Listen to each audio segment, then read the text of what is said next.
今回の番組が成功していくことによって、よりその実績というものが紡がれてきた実績がより強固なものになる。となると、その実績を今度は担いだ上で、他のテレビ局さんとか、業界全体にその動きが波及していくのではないかなっていうふうに、ちょっとね、先のお話にはなりますけれども、見ていて感じたところがありますし、なんかこう想像できる部分だなっていうふうに思いました。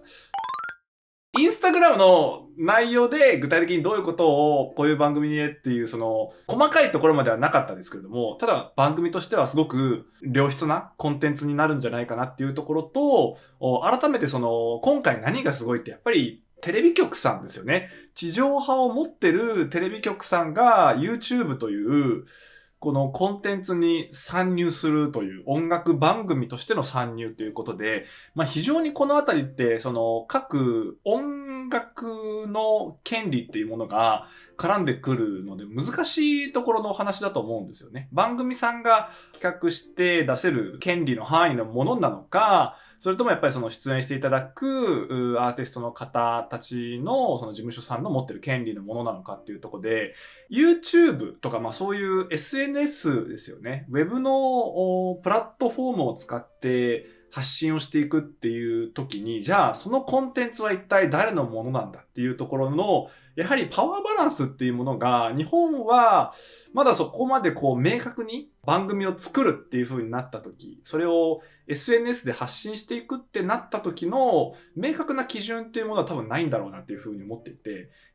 それで言うと逆にこう音楽番組を作られているテレビ局さんとかは、そのあたりやっぱりこうパワーバランスで言うと強めなんじゃないかなっていう風に見ていてですけどね、なんかこう感じる部分もありまして、なのでそのギャランティーとかもじゃあべらぼうに高いかっていうと多分そういうわけではなく、アーティストの方たちもそういう番組に出ることによって、認知を広げることができるという意味では、どちらかというとこう出させていただいていますみたいなこう関係になるのかなっていう風になると、そういう楽曲だったりとかの、権利におけるところのクリアっていうところは、割とこう音楽番組さんがYouTube チャンネルをやっていく上では、韓国とかは割かしこうスムーズな雰囲気はあるんですけども、そのあたりが日本だとおそらくまだなかったところもあると思うので、ちょっとネックだったのかななんていうふうに、個人的に見ているところはあります。真相はどうだかわからないんですけれども、ただでもそこで日テレさんが一つ、そのゴーサインを出したっていうところは、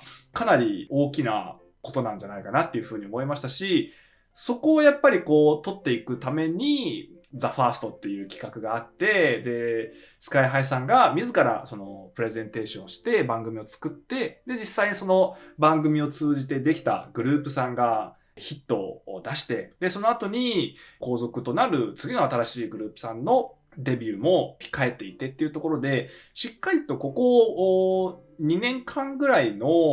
BMSG さんとしての功績みたいなところの評価があったんだなっていうのはちょっと感じましたね。だから、もともと描いていた構想ではあると思うんですけれども、ある意味、一種の独自のメディアを持つっていうところなのかなっていうふうに思っていて、その、BMSG さんがというよりかもそこはタッグにはなるんですけれども、番組としてのメインとして、歌えるのはやっぱりその BMSG さんの番組でもあるという、日テレさんと一緒に作ってっていうことで、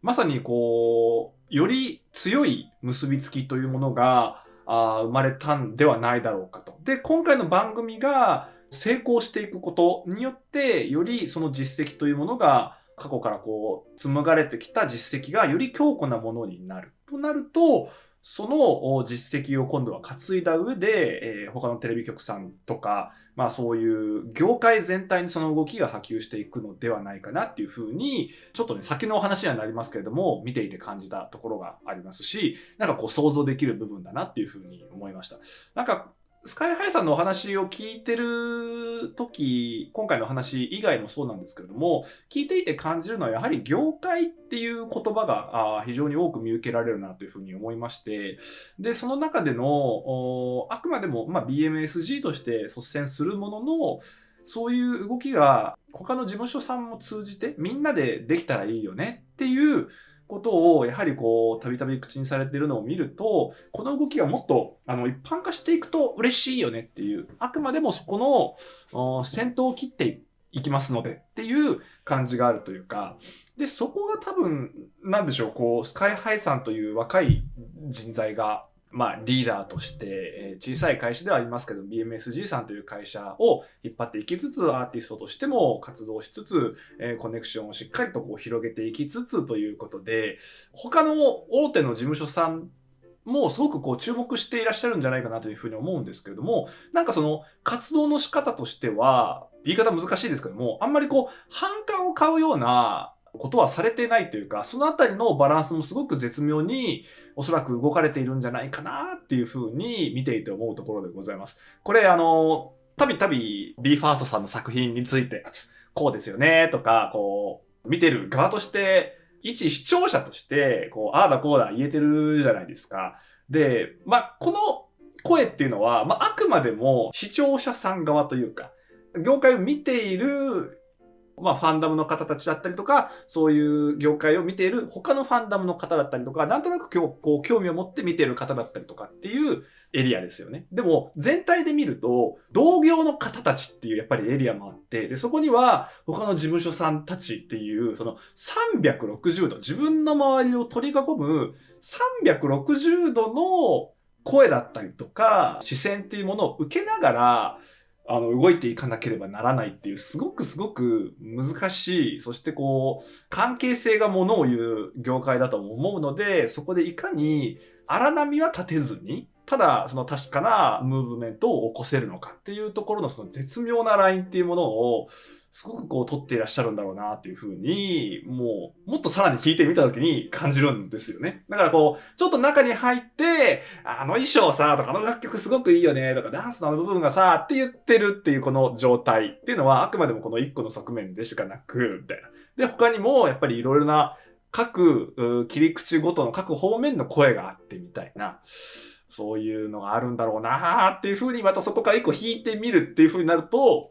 すごいことですよね、これってね。でもこういういろいろな声が湧き起これるっていうのがすごくカルチャーとして大事なんじゃないかなというふうに思うというか、そもそもこういう話ってじゃあ今まで業界でできたっけっていうところで言うと、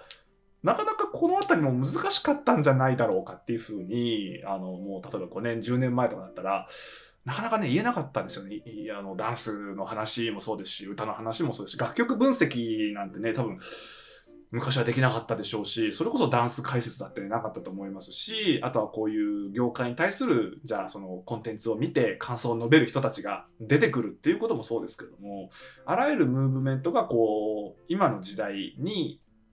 もうここ2年とか3年ぐらいの出来事なので、改めてそこにこう乗って、その台風の目の中心となるところで、常にこう注目を浴び、いろいろな声やご意見などをいただきながら進んでいくっていう、この世界たるやみたいな。そしてその番組を作っていくことがいかにそこでやっぱ難しいかというか、それがいかにすごいことなのかっていうのをこう改めて見てみると、やっぱりスカイハイさんってすごい方だなっていうふうに思いましたね。だから投稿を見てもそうでしたし、ライブ配信を見てもそうでしたし、もうめちゃくちゃこう、シンプルに尊敬の念が止まないっていうところでございます。そのぐらいこれはすごいことだなっていうふうに僕個人としては思いました。だから、これから番組始まってきて、いろいろなこう、具体的なシチュエーションだったりとかがあって、そこに対していろんな声もあると思いますし、僕もそこに対してはいろいろこう、多分言うことはあると思うんですけれども、それ